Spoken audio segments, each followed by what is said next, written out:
On this episode of AvTalk, we break down Airbus and Boeing order and delivery numbers for 2021, the FAA's mysterious ground stop, and an improbable crash in California.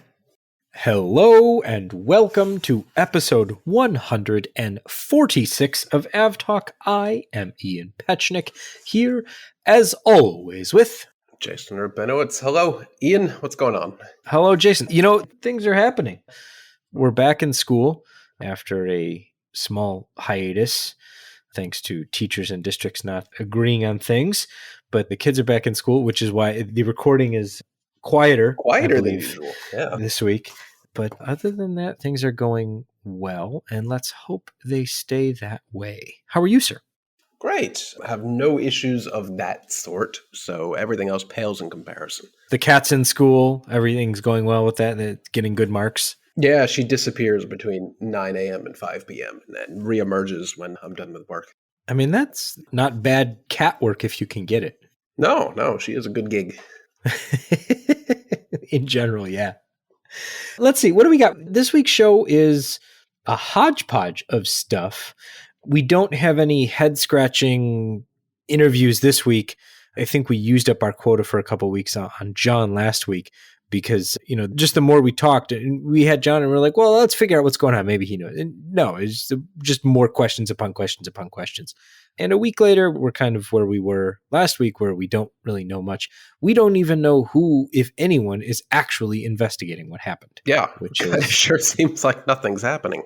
At least officially out in the open, nothing. Maybe something will happen somewhere, and then we'll have to revisit this. But if you didn't listen to last week's episode, we had a really good conversation with John Osterhoff from the Air Current about Emirates 231 that on the 20th of December barely departed to Dubai.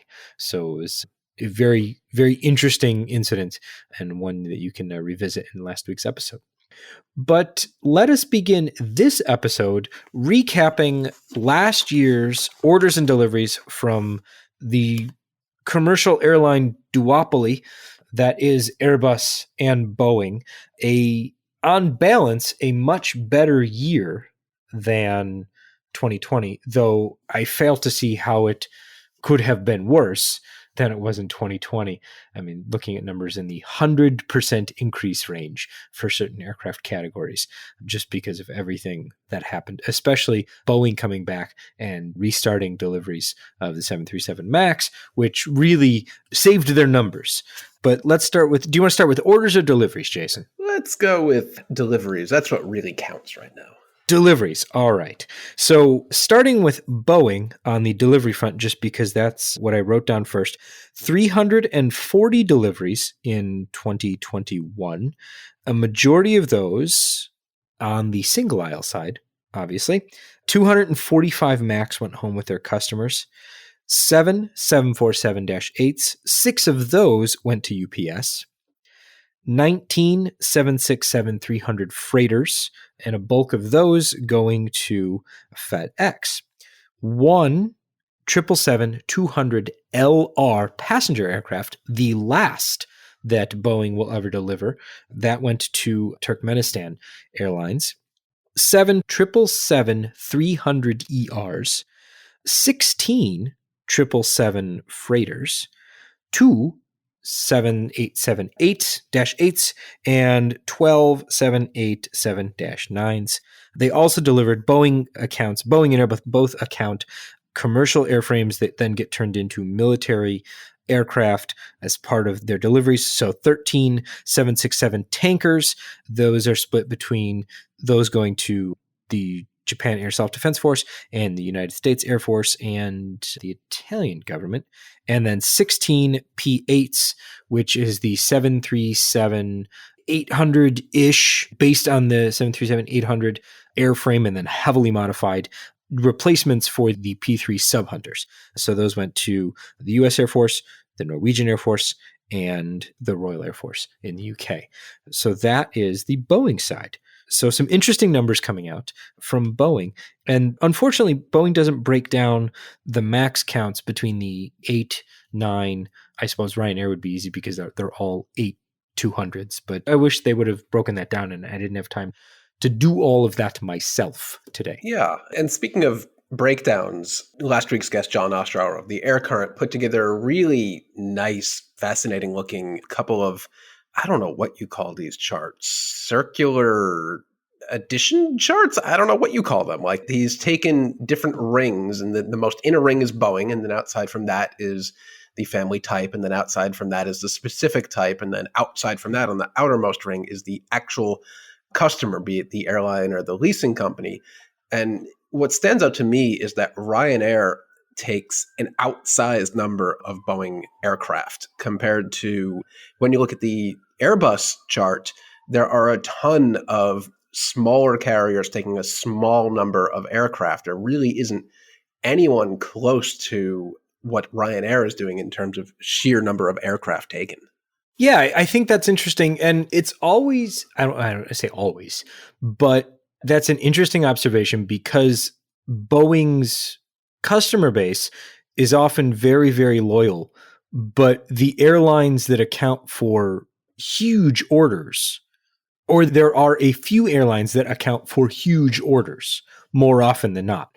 Ryanair coming in with, we're going to order, 1 billion 737s. Southwest saying, we'll go 1,000,000,001. And then United coming in and saying, okay, we're going to do 1,000,000,002. Whereas, yeah, you're looking at the Airbus numbers and you're like, oh, I've never heard of that airline. Never heard of that airline. Oh, that's interesting. They only took, they ordered 2 planes and that's their entire fleet and things like that. So I think that's an interesting observation. Yeah, I guess if you put a few of the Airbus ordering airlines together, like Wizz Air, Indigo, and Volaris, I think it's Volaris at least, you put them together and you end up with a chunk the size of Ryanair. But Ryanair, by far, by an order of magnitude, took the most aircraft of any airline seemingly in the world in 2021. I mean, yeah, I didn't break it down by airline, but I would not be surprised. I mean, Ryanair is no stranger to taking, 3, 4 at a time home from Seattle. And by a time, you mean in a day? No, I mean, like they depart one after the other and fly home together, like at a time. Yeah, not even in a day, in like a 5-minute period, they all leave. But yeah, I think that's interesting. I also think it's interesting, the breakdown of where they're sending the new aircraft and where they're seeing the opportunities. And we can get into that perhaps in another episode when we talk about, airlines, where airlines are utilizing their new aircraft, and especially Ryanair, because, you have Ryanair buying all of these aircraft under the kind of the Ryanair company, but then you've got Buzz, you've got Malta Air and things like that, where they're actually being used. So what did Airbus do? Airbus numbers. So they delivered 611 aircraft. That's a much bigger number. It is a much bigger number. But, remember that Boeing, so, okay, let's jump back to Boeing for a second. That number would have been higher had Boeing resolved its 787 quality issues. And, the MAX deliveries were still restarting in earnest at the beginning of the year. So you've got a few things working against Boeing on the delivery front. Things are a bit rosier for Boeing on the order front, but we'll get there when we get there. Back to Airbus, 611 total deliveries. 3 A220-100s, 47 A220-300s, 2 A319ceos, 2 A319neos, A320neos 258, A321ceos 22, and also those 22 were the last ever delivered. So the CEO line is done. And the last one went home to Delta, just a few weeks ago we talked about it. A321neos, 199. Similar to Boeing's accounting for aircraft, the 3 A330-200s that departed all basically transferred over to Airbus Defence and Space for conversion into the MRTTs. 1 A330-300. Jason, who took delivery of the A330-300? 300? Yeah. Was it a commercial airline? It was not. It was not a commercial airline. So good first question. I like this. It is bigger than a bread box. Is it an MRTT or are those based on the 200? They're based on the 200. Yeah, it was K5 Aviation. So they took the lone A330-300 home. 1 A330-800, so the smaller version of the A330neo, went home with Uganda Airlines. Then the numbers jump up a little bit. A330-900s, 13. A350-900s, 49. A350-1000s, 6. And last, and well, almost least, A380s, 5. 5. So I found it interesting, actually, that you mentioned that numbers are up this year, and you would hope so. But interestingly, for Airbus wide-body aircraft, the numbers actually slightly went down from 2020 to 2021. Overall, in 2020, the A330 had 19 deliveries, and in 2021, it was down to 18. So they were down 1.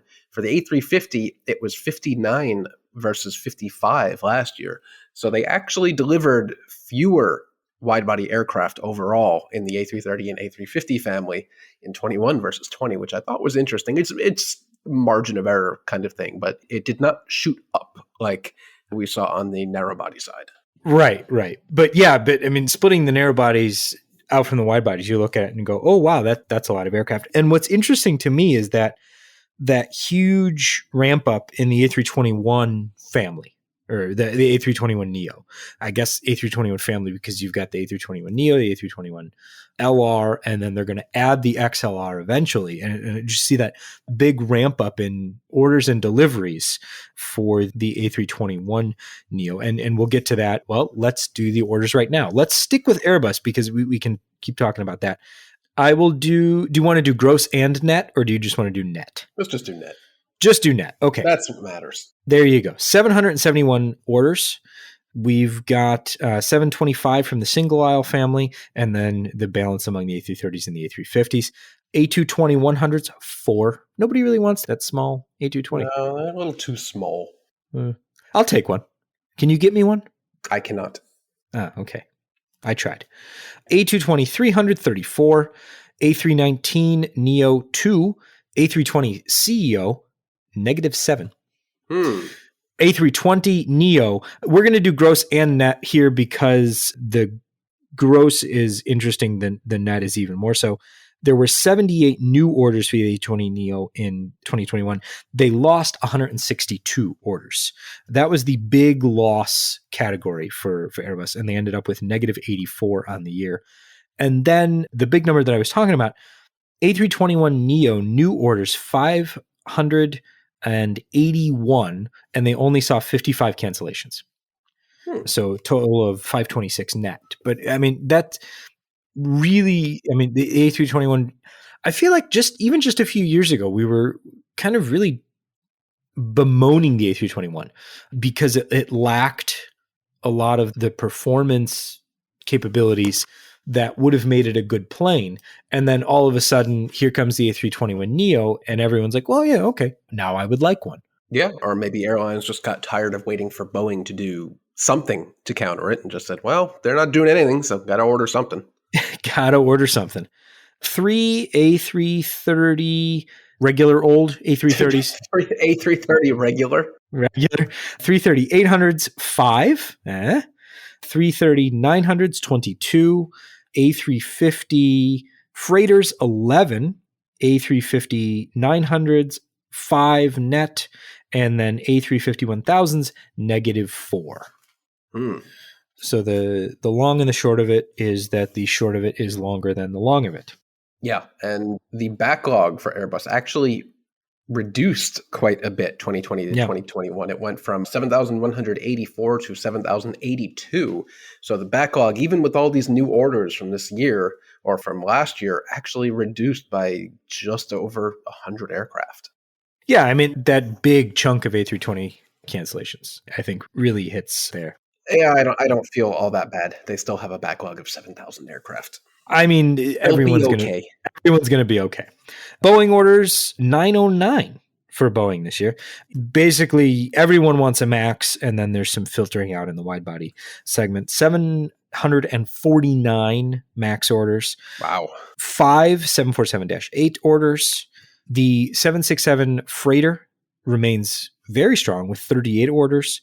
777 freighter, 42 orders, which is one of the highest years for the 777 freighter. 777X saw 11 orders. 787, 10, 4, 787, 8 saw 1, and 789 saw 16.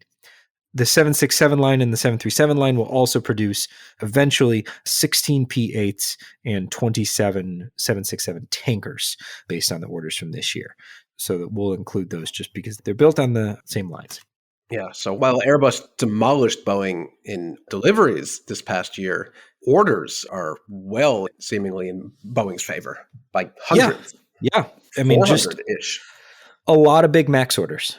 A lot of big MAX orders, especially kind of to cap off the year, with Allegiant getting in there under the wire with their 100 or 50 plus 50 order. So there's that. And then kind of looking forward to deliveries for this year, we should see the last 747 come off the line and go home.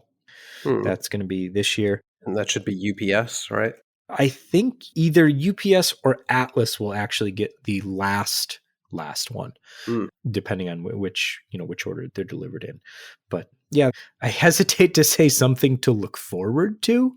No. It's something to be looking for. I don't necessarily know if you have to be looking forward to it, but there it is. So those are healthier numbers this year, much more healthy than last year, and things seem to be on the upswing. We'll see where things go this year. Which air show do we have this year? One of them, right? Yeah. Sure. Yeah. Fingers crossed. Well, I mean, something like that will happen, we hope.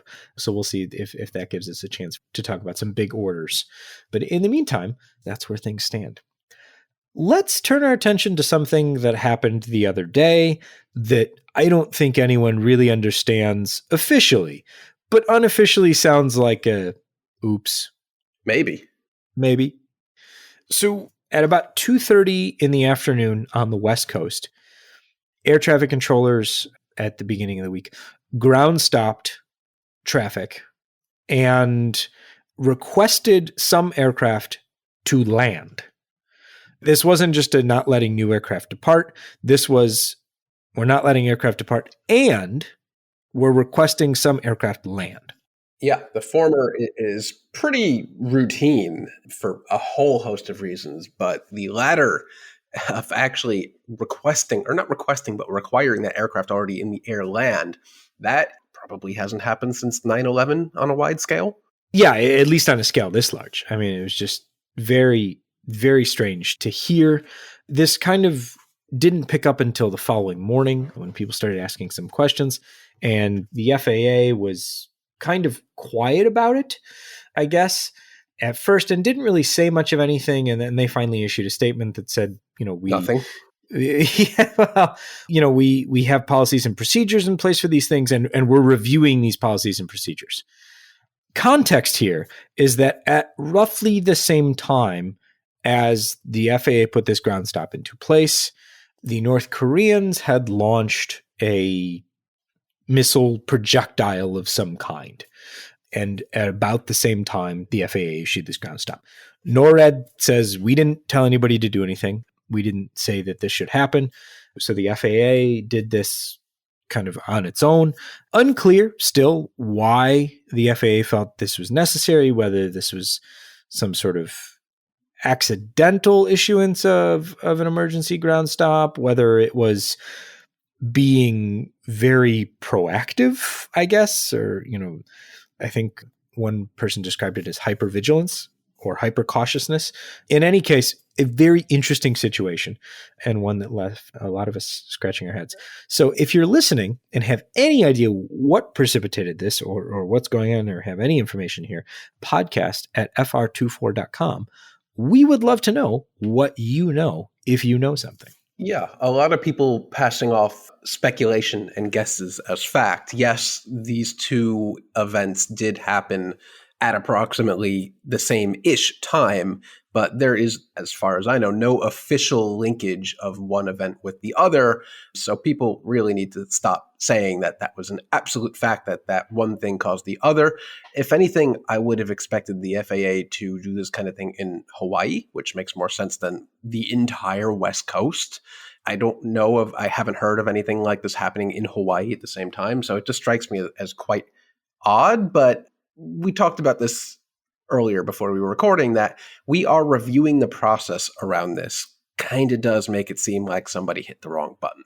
Yeah, that was part of the FAA statement, that they're reviewing the process about what happened. So my working theory is that somebody was being overly cautious, or perhaps not on purpose, because the whole thing lasted 15 minutes.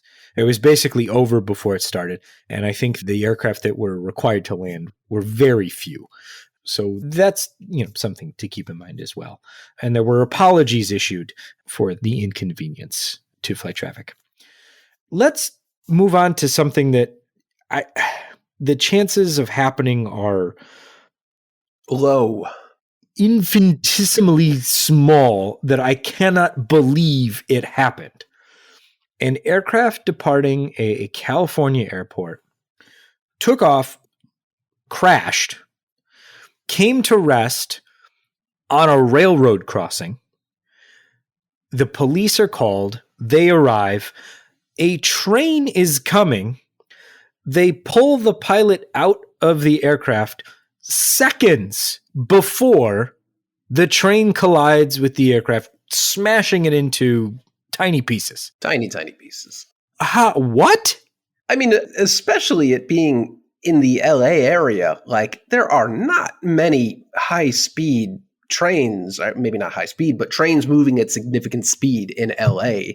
For these events to align where a plane would crash on a railroad crossing and a passenger train moving at a high rate of speed would hit that plane is just astronomically unlikely to happen, but it happened. It happened, and the pilot was injured in the crash, but was pulled to safety before the train hit the airplane. We haven't received any updates on his condition other than that he was taken to the hospital and is expected to eventually recover. But I mean, just wow. And you brought up a good point the other day about the fact that the train, it should have been relatively simple to stop the train. Well, yeah, the first responders had enough time to set up yellow caution tape and cordon off the area. Something in the link of actions failed here. Every railroad crossing in the U.S. has a little blue placard on it that says, here's where you are, here's the crossing ID, here's a phone number to call if there's an obstruction. Either somebody did not call that number to inform Metrolinx or BNSF or whoever actually owns the rail on this crossing to stop rail traffic. Or maybe they did make that call and dispatch just couldn't get that information to the train in time. But if you have enough time to set up a caution tape, there's probably enough time to make that phone call. Yeah, I mean, there were a lot of people standing around.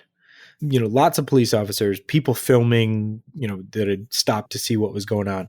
So yeah, I thought it was really interesting. And also, I forget who brought this up on Twitter, but you would think that given the fact that the airport and the train tracks pretty much run next to each other, the tower at the airport would have a way to get a hold of the train operator as well. But yeah, a lot went wrong there. But the Cessna, unfortunately, looks like it will never fly again because it's in a million pieces. But I am told the train will make a full recovery. The train always wins. The train always wins. It doesn't matter what it hits. The train always wins. I guess sticking with planes that won't make a full recovery, but thankfully no one suffered any serious injuries here. In Hangzhou, China, a Aviastar Tu-204 was getting ready for departure and caught fire somewhere. It looks at this point like the fire began in the cargo. This is a cargo aircraft, caught fire in the cargo compartment. The aircraft was not able to be saved and is currently in 3 pieces. It broke just after the wings, just after the wing join, and the back half of the aircraft is now on the ground, and then the plane tilted forward, and the flight deck area has also separated. So thankfully, no serious injuries there, and it was just cargo that was lost, but not a great day for that aircraft either. No, one fewer of an aircraft that did not see many frames ever built. I think fewer than 90 were built. So that is one fewer aircraft. For those who may not be familiar, it looks spectacularly close to a 757, but is slightly different and a lot more Russian. Slightly different and a lot more Russian. That's an accurate description. Yeah, not that many still in service. I think only like in the 30s, almost entirely within Russia. So it's sad to see such a unique and rare aircraft go out this way. I mean, yeah, it's not a great thing to see regardless of the aircraft, but especially when there are so few around. But a very nice job by the Hangzhou Fire Service. Some textbook fire suppression activities and some very good fire photography by spotters at the airport. We'll put a link in the show notes to some of those photos that they were able to capture. In good news, the Qantas A380 has returned to service. We've got QF11 was up first. Sydney to LAX came up yesterday on the 11th of January and will return today. So that's, I think, all of the major A380 carriers, if I'm not mistaken, that are bringing back the aircraft. Yeah, all of the airlines that intend to bring them back at some Right. point, I believe, because Singapore is, right? Yeah, Singapore Yeah, has them Singapore's back. back. Qantas, BA, who else is out there? Emirates, China Southern. Emirates, of course. China Southern never stopped operating it. Right. Yeah, Emirates and China Southern, or China Southern never stopped, but they've very few flights. Emirates restarted and has since, catapulted back since the beginning of the year to where they're, they used to account for 40% of the flights, but now it's, I think, 83% over 2021 or for the number of A380 flights. But Qantas is back much sooner than they originally planned. The original plan when they were parked was they would be back by mid-2023. Then that date kept getting moved up as things changed. And then finally they said, you know what, we'll put it back into service now. So beginning of 2022. So a full 18 months ahead of the initial plan. So some things there. Yeah, some rumors or speculation as well that Etihad might actually bring its A380s back into service in limited capacity, at least a portion of the fleet in the near future. No firm information, but there could potentially be one more airline bringing them back. Oh, we forgot Qatar. And Qatar, yeah. Well, not willingly. Yeah, they didn't want to bring their A380s back, but they did. Or they will. Back they will, a few. Yeah. Yeah, they brought back a few on the London and Paris route, and that could expand over the coming months. But they didn't want to. Al-Bakr has called it the airline's greatest mistake, which I know Jason thinks that not having a premium economy cabin is the airline's greatest mistake. Huge. But I mean, it's interesting to see who's doing what with them and what they will manage to do in the future and how long they will be part of the revived fleet. So we'll keep an eye on that. This is a bizarre story. This was last night. So the 11th of January, this happened. We're recording on the 12th, if last night was the 11th, in case, Jason, you were confused about that. I'm not, but go on. Okay. So they're boarding an American Airlines flight in Honduras to fly to Miami. Of course, Miami. A guy runs down the jet bridge. So the flight deck door is still open. They're not ready to go yet or anything like that. They're still preparing the cabin and things like that. Guy runs down the jet bridge into the flight deck, busts up the flight controls, and then tries to get out the window. Huh. Okay.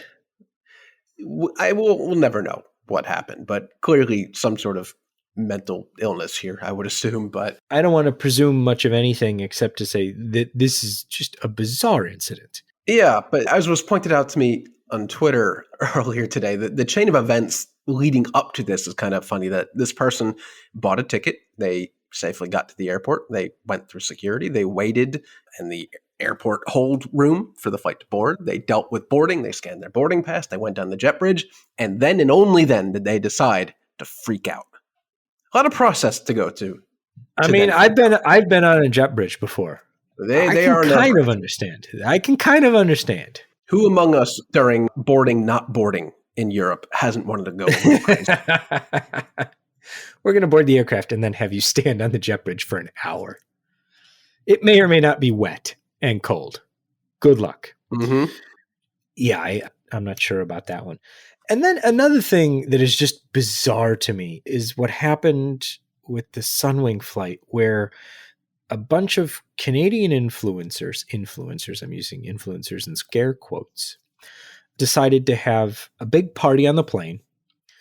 We're not wearing masks, not following any of the cabin crew's instructions or anything like that. Get to Mexico, and then the airlines won't fly them back. Well, And good. now they're all upset. I'm with the airlines on this one. Yeah, not only will the airline that flew him down, I think it was Sunwing, said no, Sunwing tattled on them to all of the other Canadian airlines, I believe Air Canada and WestJet, who also promptly told them to stick it and figure out another way home. Yeah, so that was just like, why?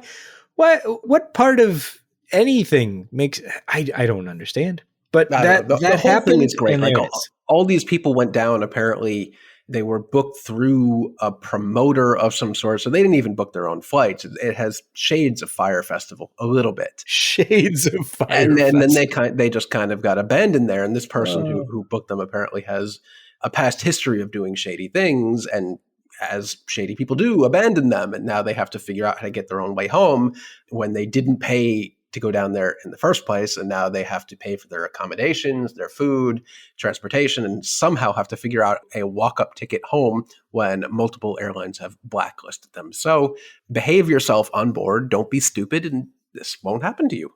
You won't get stuck in Mexico.